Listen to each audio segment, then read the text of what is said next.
Good morning, and thank you all for coming on a Saturday morning. We were joking last night that actually... Saturday, no?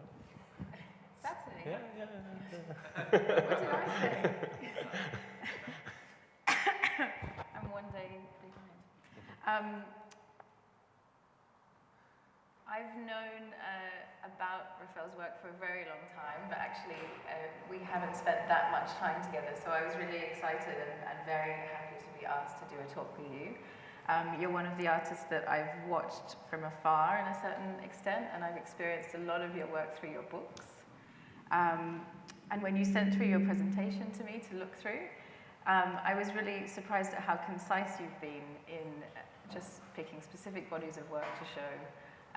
So this will be a really nice opportunity to have quite an in-depth discussion on several bodies of work rather than looking at a whole kind of retrospective of what you've done.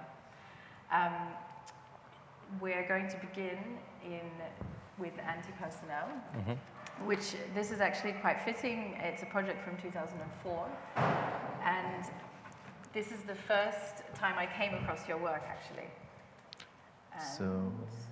So I wish you're going to be interesting because you made this effort to come, and I'm really pleased to share a moment with you. We're going to double the time we've met during this time period.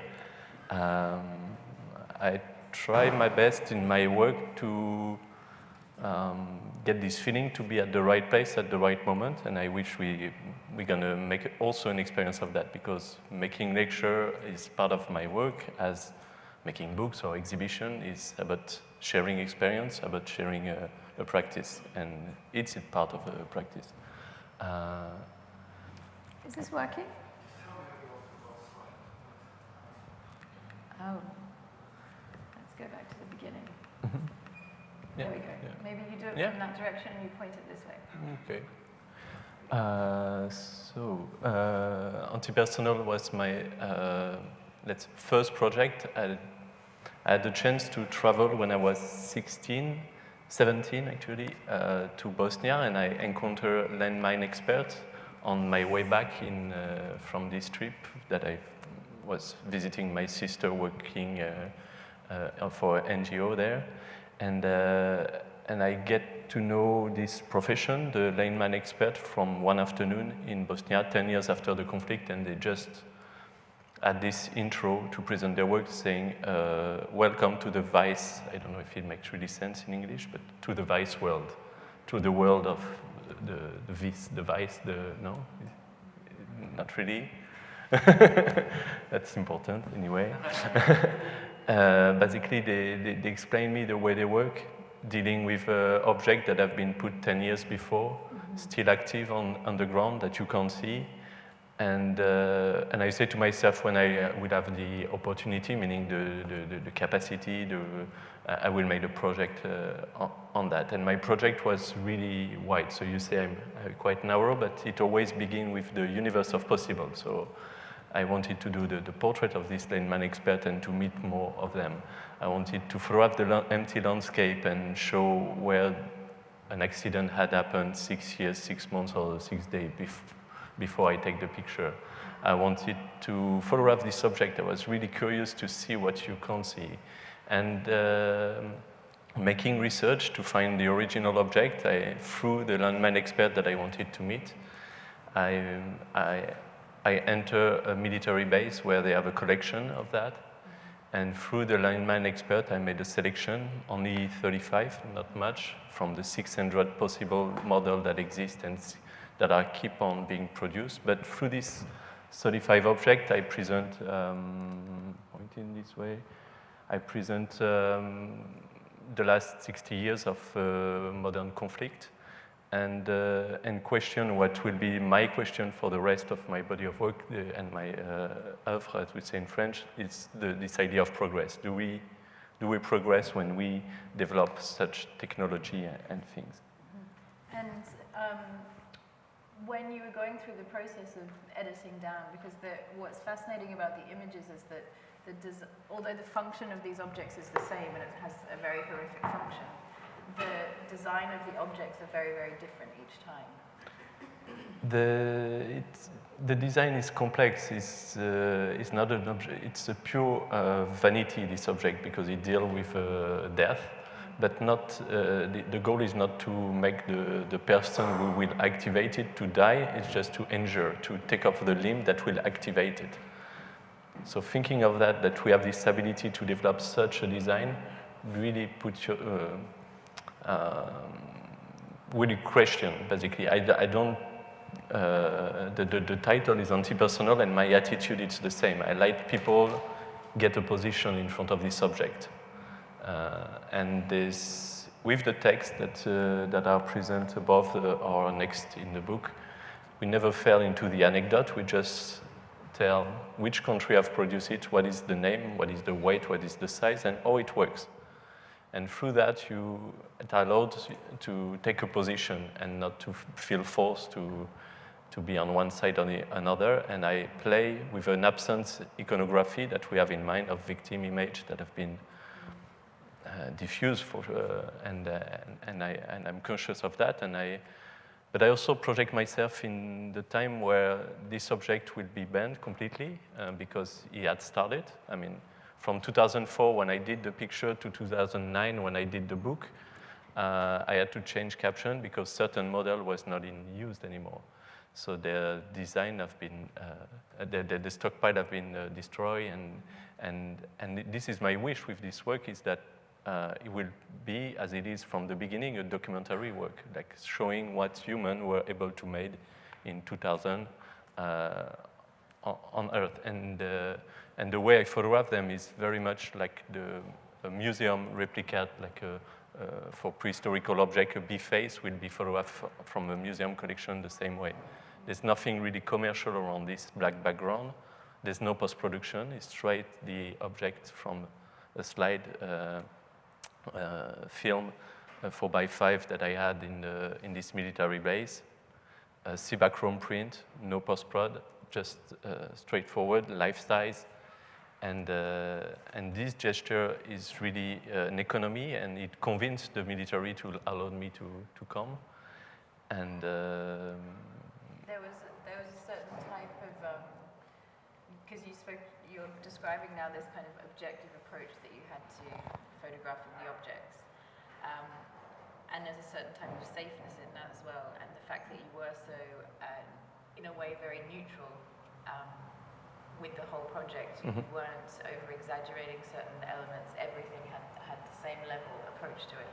This, I guess, made the military quite, gave you a certain amount of freedom. Yeah, and they couldn't. I mean, in France, we have signed a treaty to ban landmine. Military today breed other landmine experts to demine, not to put any landmine more. So they are on that side. Even if not all the military are really on this side, but you may find the person who will give you an access. And having this position very neutral, you can't argue, and they are fascinated. They transmit to me also this, I would say, passion for this subject. They have to be passionated about this subject. They risk their life taking it off, so they must know every detail, every functionality, or and the object can be really perverse, not only on the design, but the way it's used also, and they may be. So you can ask a landmine expert what is your favorite model, which is complicated for me, which is complicated piece to be collected also, because it's quite perverse to be on this side, but the landmine expert can, and their answer will be very disturbing, because it can be, it's the Valmara V69, this Italian model, because a colleague had an accident and died on this one, and every time I disarm one, it's a revenge for this friend. So it's not like an ideal thing, and that's why the word vice is important. It's really getting deep into what human can do the worst against themselves, and this. So I start with that, with the worst, and I wanted to get not a philosophical reflection, but still a consciousness of what human is able to do, and I carry on, but in this dynamic of to give something symbolic, not to exaggerate a social position or to be what we call a humanist, because I don't believe so much in human capacity, and I feel you have to be a good human, be less human, more spiritual, more philosophical, more and cultivate what our society don't cultivate that much is or fragility or confidence. So I carry on other projects with this will to an attitude more symbolic than efficient. Yeah, and I think when you see the body of work, particularly in the book, because you're looking at it very close up and in quite an intimate way, you see how there's a sculptural element to the way you photograph them. Mm-hmm. And what always fascinated me was the fact that they were so brightly coloured often, mm-hmm. and different parts of the object were coloured in this in a way that you wouldn't expect, actually. Mm-hmm. So the book itself, in contrast to everything we've been describing, is a very beautiful object, actually. There is, I receive a lot of good response for this work, but also some critique about the fact that I aestheticize this kind of object, but I really question me because I really document and make repro of that. I didn't have any will to aestheticize them, but so I was quite young when I did this project. I was only 24, and with few experience. I haven't done art school. I came from a technical more background, and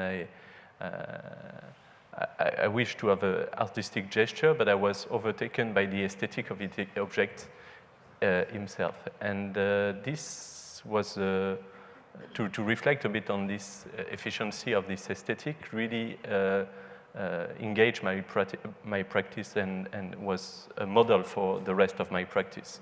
I call it functional aesthetic. These objects, if they are beautiful, is not because they have been thought to be beautiful. They are hidden objects. They go into containers. This is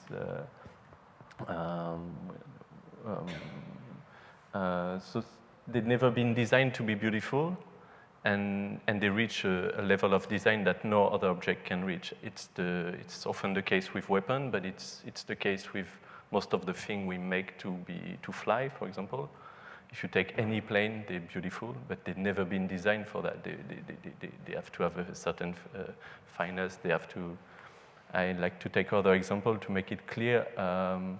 You take an helmet. An helmet is the motorcycle helmet. They're always out of fashion immediately, as they are not that beautiful. They can be seen beautiful, but for a very short term. You take any helmet from the military. Jet pilot or fireman helmet. Fireman helmet, all of them are beautiful because they need to deal with a function that is quite sophisticated, and they focus only on this function, and they reach this aesthetic. And in my work, I try to work the same way. When I photograph for the archaeologists, we're going to talk later, I don't focus on aesthetic. I just look for making sharp IRL, sharp view, and then from this material I do something. And I'm working with forensic doctor, and I do anatomical plate. I don't look for composition. I just follow their gesture and their efficiency, and they're searching for truth, and this guide me to a certain aesthetic, but it's not something that I search. Yeah.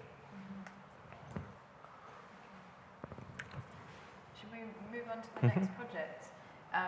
This is Fragile from 2011, and this is another project where you collaborated. What's really interesting about how you approach photography or your practice is that you're always or quite often collaborating with experts in different fields. Mm-hmm. And we'll see this throughout the projects that you've chosen to talk about today. And then you bring your own approach to their research often. And kind of give it another world and give other people, a much broader group of people, access to that knowledge, which I find really interesting about how you make work, actually. Yeah, this is the thing I developed since I collaborate with a lineman expert, is to get close to a profession who will give me access to a certain situation or object or story. Don't fall into this easy thing that is to instrumentalize immediately what they're going to show me, but really develop with them a protocol and make sure that I don't disturb their practice as well. So with the forensic doctor that I work with for 4 years at least, I follow an 100 autopsy. I photograph maybe half of them, and it took me the first 6 months after one visit, to think of it, digest this first visit, this first autopsy, and then develop the protocol with making sure that I can work in the same time as they are looking for the truth of evidence of the death, and follow that, and making anatomical images that I rarely present like on slide or something, because I don't like the verticality of it. I really like to present as it is on the show, on table, and again, make the person have the will to see or not this thing, but not making it straight visible. So all the gesture was to make it more subtle.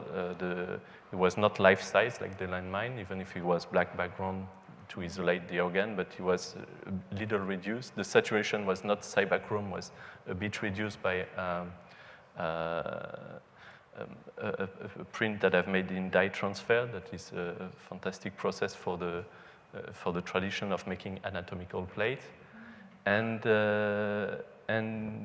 visually, after a couple of years visiting them, and I had to stop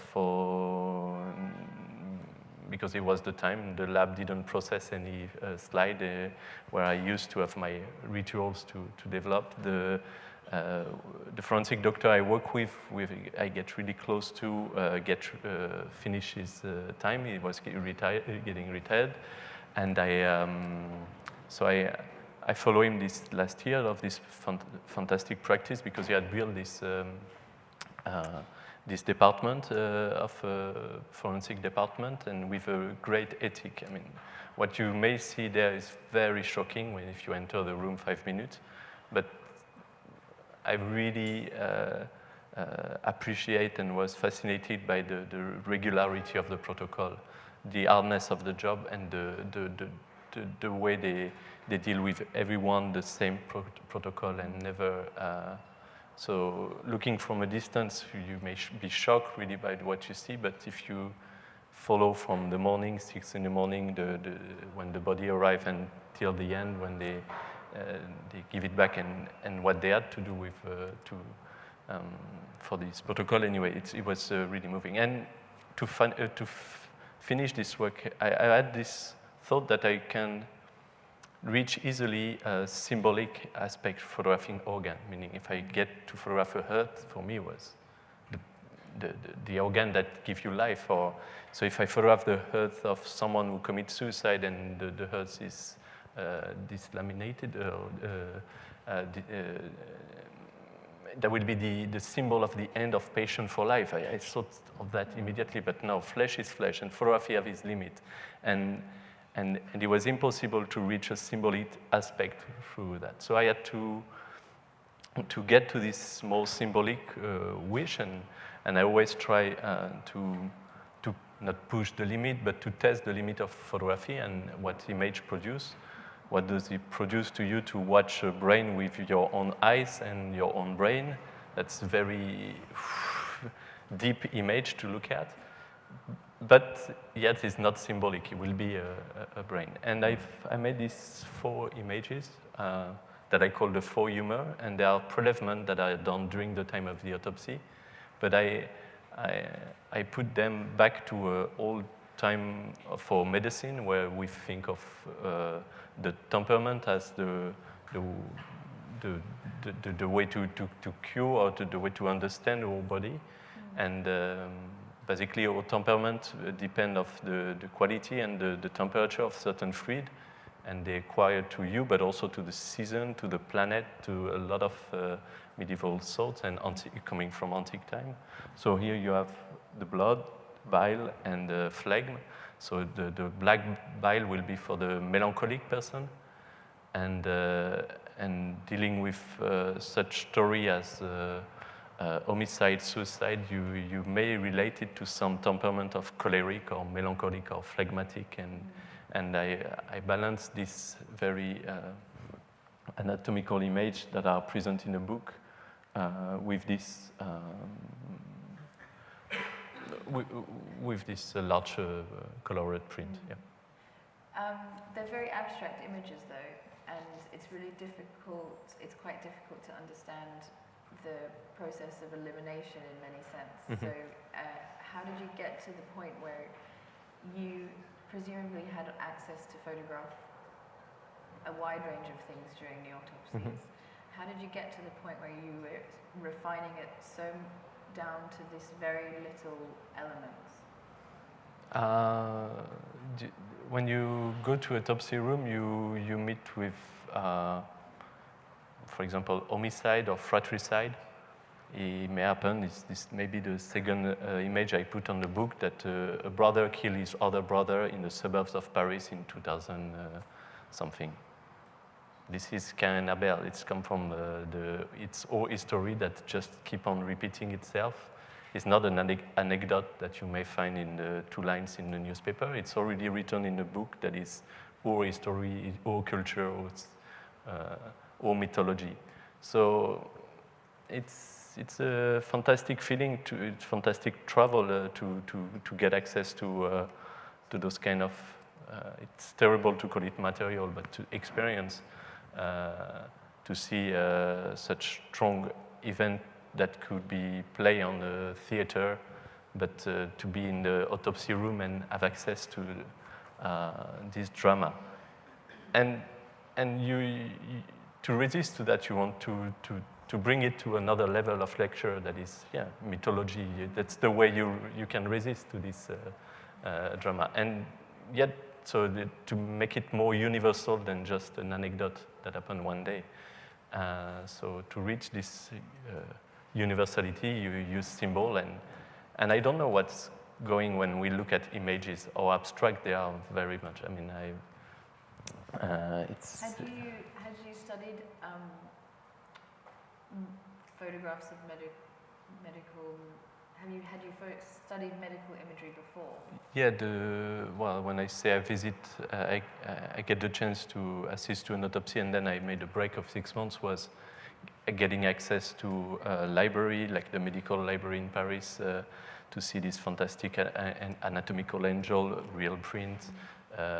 Even if I'm not and I don't have PhD or so on, you can get access to this document if you really want, and I could, and I get a large vision of what is it to show anatomy, or he require in the story as quality of printing and all these things. And also I studied the technique, because before in the making photography was not easy. You need a professional to do that. Now the doctor and the forensic doctor or the policeman, they do image by themselves. Which is it's sometimes quite critic. We have a great tradition in France of Bertillon, and in my idea of progressing, we are really losing it. Bertillon developed way before the tools we have now. We can measure things from 3D model making by images. Forensic policemen don't use all these techniques that are possible. They just photograph with bad camera, with not the stability of perspective. This is not on the autopsy, but on the scene, on the crime scene. And sometimes I saw forensic doctors who have to measure with the rules and couldn't, and have to take their car and make 4 hours just to make this measurement of the balcony because the image can't tell. And it was, to me, it could be easy if we make this effort, but we don't. It's not our preoccupation today.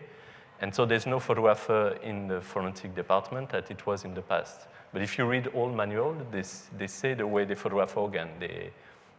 For some organ, they place it into water. It takes hours to get out of the blood, and the water will put a fantastic light that will give the volume of the object, but no reflection. I thought of that, but it will be too long for the doctor if I set up a thing like this. And they either use black background, either green background, because there's very few elements that will be green in the body, so you can isolate the background easily. So I choose the black because when you light an organ like a heart that it will never see light, it will be few minutes that the body will be open. Pieces prelevement will be done, and then it go back to the body in pieces, but still it will never work back the body. So it's good, but they will do prelevement, and this will be maybe 10 minutes, this organ in their life, and even in death will see light. So I didn't want a light will cover more than the organ, that will touch only the organ, as if the light come from this anatomy and not. So the black is the perfect background because it's not only a tissue, it's the absence of light. So the light will only come from the thing. And the color was fascinating. I mean, I really have to present the whole saturation. So making into a green background will not be the right gesture. But I don't know if it's, I keep the green as a metaphor of, in the book, the cover, the interior of the book are pale, different kind of green. Two kind, and they are this metaphor of this manual that I read and copy the practice too, and also another. It's close to this green we have where we look at our vein. It's blue-green. Blue and green color, and so it's to make the exterior of the book. No, sorry, I thought they were. Should we talk about Afghanistan? Yeah, that's this project. Mm-hmm. And this project really fascinates me. Also, the way that you're both working. I think of your work as being kind of in the studio and being in the lab, and being outside in the landscape. And there's these two things that you're constantly going back and forward from. And this was in 2013. You went to Afghanistan, and you were working with. Archaeologists? Yeah. You see in this picture, Roland on the left side is the head of. It was the head of the DAFA, the French delegation in Afghanistan, and I never traveled before much for making my artistic project. The landmine I photographed them in Angers, which is 4 hours from Paris. The domestic slavery we didn't talk is in the suburbs, is where I grew up, and the suburbs of Paris. Forensic doctors were in suburbs of Paris as well. And but I get a friend who used to work for this archaeological mission, and when he came back for this trip, he often arrived at my place, and I was the first one with who he shared his experience he had in Afghanistan, Syria, and many other countries. As an architect, he worked for the archaeologue to do the survey. But archaeologues, they always have a strange method to adapt themselves in the country. They never carry so much equipment. They never build so much tools. They reinvent tools that already exist. And so my friend was taking a stick of wood, attach a camera on top, walk 3 meters at the 10-second delay, and take a picture. And for that, he had to cover miles of territory to do the survey. And he obsessed me. I said, no, come, you can't have the chance to go there. You can't, to do the survey of this is so important. We are living in fantastic time. This technique, I'm sure, will improve. Have you tried balloon? Yes, we try, but it's hard to get helium in Afghanistan, so forget where we go. It's no chance to feed balloon and things. So we look for a solution, and at that time was 2009. We started to find what is so common today. We find them in supermarkets. You can buy them at Christmas for 300 a drone. But at that time it was microcopter, open source technology made by German that you can have as a civil drone. And I get enough money these years because I was doing some commercial work, and I stopped for 6 months doing this work, and the money I've saved is I spend it onto this technology that was quite expensive at the time, trying to practice, trying to learn how to fly, or make fly something. And you called it the pacifist drone, right? and it was, yeah, I have, and Roland accept, even if I was not sure that it will work fine, to take the risk to bring it to the north of Afghanistan, and the little thing you see was the first pacifist drone.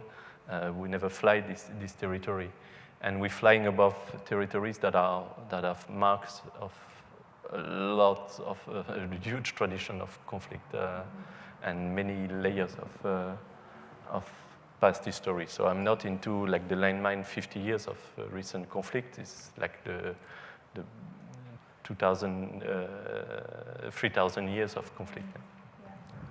And you're really interested in documenting the remnants or the traces of these past empires and the past conflicts on the landscape. Yeah, I wanted to offer another vision. I'm, as a photographer, not to be embedded with the army, but to be embedded with archaeologists, change a lot of things. It's crucial to do the survey, but everything is crucial in this country. You may take care of women first, or children there, or whatever, but it was a unique access. I mean, where we've been in North Afghanistan is not accessible. It was only one trip possible at that time, and this strategic position are not only for today. They've been by the time of Alexander the Great. He passed through this zone. He married Roxanne in Bakht, a city where we used to cross every day when we get on mission, and I get interested, of course, of this trace of this almost nothing, what we call ruins, and it's the title of the series. And from this aerial point of view, I managed to offer really accurate documents that are different from the satellite view and different from the view we can have on ground. And it's a different type of perspective. Yeah, and I play with this perspective afterward with the material, just playing with automatization. But before that, the material was sharp image, and even on land was already giving some evidence of things they were searching for. The geomorphologists I work with search for evidence of how the water was coming in this, what we call desert, but which is full of pottery. So they've been a culture, a civilization. They must have agriculture because a lot of people had lived there. We say from the amount of pottery, we basically work on pottery in this desert. And there are pieces like the shape of the image, but he was looking for in the canal, the way water comes from satellite view. We know that the river never passed this during billion years. There never been water directly here, so he was looking how they put the canal. And with these pictures, you see a line in the middle. You may see that, but when in the car after flying, they watched the image. It's so clearly aligned. We had the chance that there was some wind the day before, and the line continues. So we follow this direction that was initially a GPS point from the head of the mission called wall point ? And this wall ? After the flight become aqueduct. And the word aqueduct was pronounced 15 minutes after the image was done, and it's been a publication in the scientific community the year after, because we follow this axe and we arrive to a pool, and it's an Achaemenid aqueduct that there is two who exist, who remain from this civilization 600 below Christ. And this is, yeah, due to this sharp image, and it's fantastic to interpret it, to break such a problem, and to see that the almost nothing can be really relevant. And so I get fascinated for this interpretation of trace of emptiness. I like very much this idea that it's possible that we then never start by, as you do, writing. The first thing we have done as humans is to read trace, to interpret. And I'm not comfortable with writing that much. I'm more comfortable with this idea of reading, interpret trace, and that fascinates me, this capacity that we have to break any obstacle. Let's move on. I want to speak about your, because we're running out of time, so I want to speak about your most recent project. Or we can go very quickly through, yeah, but this was anecdote. So we can move these. With the works that Raphaël has selected, it's this shift between abstraction and the real world, actually, which I find really fascinating. And this is one of my favorite pieces. It's a shame we don't have time to talk about it. But your most recent project, I think, I would love you to explain and to tell us a little bit about it. Quickly, I get the chance 4 years ago to enter in a prehistorical cave called Chauvet Cave. So I'm moving this as long as it can do, and we're going to reach Chauvet. Chauvet is a prehistorical cave that have been rediscovered in 94, and it's here. Yeah, we are. It's next to this landmark that is called the Pont d'Arc, and very close from this, visually, you can see a trace on the mountain. You have what was an entrance 20,000 years ago, and since 20,000 years, there's no one who entered this cave, and it's been self-preserved. And inside you have the most important and coherent ornamentation, drawings made by humans. So basically, we can't say the first because we may discover some more. So we used to say that for Lascaux, that it was the birth of art. And Chauvet is twice older than Lascaux. I mean, we are closer. Lascaux Cave was 19,000, 15,000. Chauvet, it's more 30,000, 30, 36, depending of the precision of the date. But so we are closer from Lascaux than Lascaux is close to Chauvet. And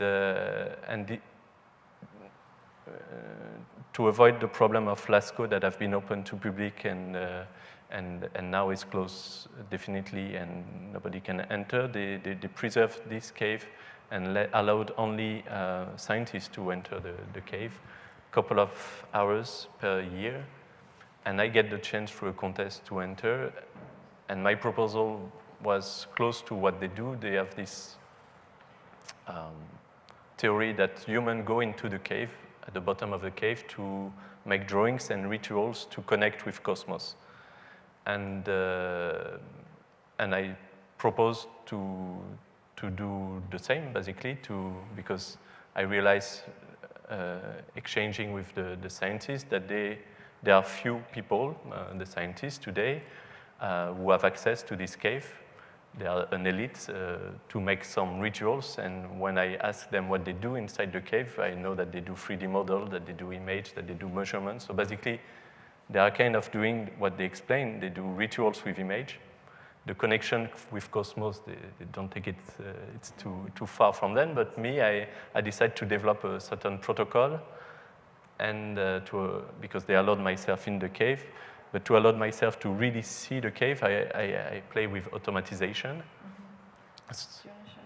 Yeah. So I through the 3D model, I select a point of view in the cave, and I had an automatic machine that will make panoramic view, and this take few minutes to set up, and during this time I can hide myself somewhere. People were with me, like Julien, hide somewhere else, have this moment with the cave, and because we're gonna deal with this material after, we had an experience, a true experience, with one's own eyes, to see the cave, to to breathe in silence there, to feel this darkness, and from the material, we get to develop a new kind of perspective of panorama and to represent this emotion we had, losing our sense, losing our ability of get to get confused, and this shape, unlike the runes you've seen, is a full panorama. It's a 360 degrees panel. It looks like with a lot of empty parts, but it's you see all the floor, all the ceiling. It's because through the help of Julien, we project in 3D the sphere, the globe we had, into a polygon, and this polygon we unfold like origami to get a flat image without distortion. So nothing is very subtle, the distortion, but the top is never always on top. It can move, so you lose a bit the horizon. So it's another kind of... Very disorientating, actually, and I guess it's related to... But this is the goal. Why going into the dark in the bottom of the cave is to lose absolutely the sense of horizon. Horizon is really something you live with. You can't quit it anywhere you are. Like here, I have a perspective view somewhere with the window. I have an horizon, and that positions me. And the only place where you can get rid of horizon is probably the cave. And maybe there's a link of that and the fact that we have make the first abstraction and the first representation. We've run out of time, unfortunately, but is there anyone that has one question that they want to ask Raphaël before we finish here today? No? Yes. Do you have some slides with the actual drawings on them? Yeah, they're arriving. But what I focus on is not only the drawing. I of course select the point where you had evidence of these rituals, but I also show the empty part and not only the jewel. The ornament, because if you may think of art in the cave, is not only because they have done these fantastic drawings, it's also because they haven't. It's also this, in 8,000 years activities, there's a lot of empty place. The place that have been used is highly strategic. They are the most hidden, the most darkened places. And the more you enter the cave, the more you have drawing, but there's really a lot of empty space. And this not to do act, not to paint, not to... It's way above the decoration aspect that you may first imagine, and it's a true, for me, artistic gesture. But what's moved me the most in this painting is not only this mental image they bring, is the fact that it comes from nowhere. I mean, and we have no idea of what do they represent. I mean, you may, of course, recognize animal, but what do they symbolize? No clue of that, and yet they haven't lost any of its power. So questioning what is an image, what is photography, what is what's moved me when I see an image on the fair, what's going on in our brain, what is going on in our body when we look at the image, what do they really represent is the question that I keep asking myself, and watching these early first images that haven't been done in regards to another practice. They are kind of the first one. And feeling that they haven't lost any of its power. The really image is source of power, and you can feel it. But yet you don't know what they do represent.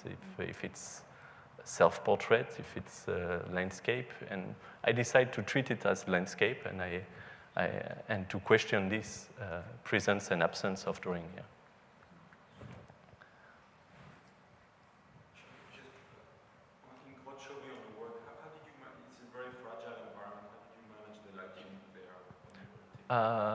Yeah, I had a list of equipment that I give before, and there was 3 LED panel that I assembled around the little robot. And this LED panel is not the traditional light of cave where you always use backlight and things. They are pretty flat, but The volume, I get it back through playing with black and white and the trichromy in the book. I can really reshape the volume, but still have a neutral lighting. But of course, the cave is completely dark. It's not a tourist cave, so there's no light in it, and you come with your own light. And so I bring things that are quite strong, but constant and with no risk of breaking, like a tungsten light may explode, and that will leave silice that will be a disaster. And they do use flashlight because we have a tradition that is flashlight will destroy and things. It's not that true when it's well used and not abused. But they didn't allow me to use flash, and I didn't want, because flash, if you use it badly and you have only 2 hours every run, if you use badly and you put the flash in your eye, it happened for me in studio, for 15 minutes you don't see anything. So I absolutely didn't want to have this feeling. I had only 15 minutes when I leave the robot and I wanted to see with one's own eyes the cave. So badly manipulating a flash for a test and be blind for 15 minutes will ruin all the experience I wanted. So I was glad that they didn't allow me. And I invest on this lighting system that I really like. I mean, it's one of the great things in technique we have is this, it's auto power, and it's beautiful, soft, but the problem with light was the temperature you bring, because there's no light in the cave. That's why I didn't use color. It's because when you light a cave, you come with your color. The color come from your prism in your eyes. It's not a reality. So black and white allowed me to play with contrast, but also not to make images that don't age fast also. And more, and more oniric also to the cave, and the marks that you may find in the cave, thinking there is a drawing here and there is maybe not. It's more present with the black and white as well. Yeah.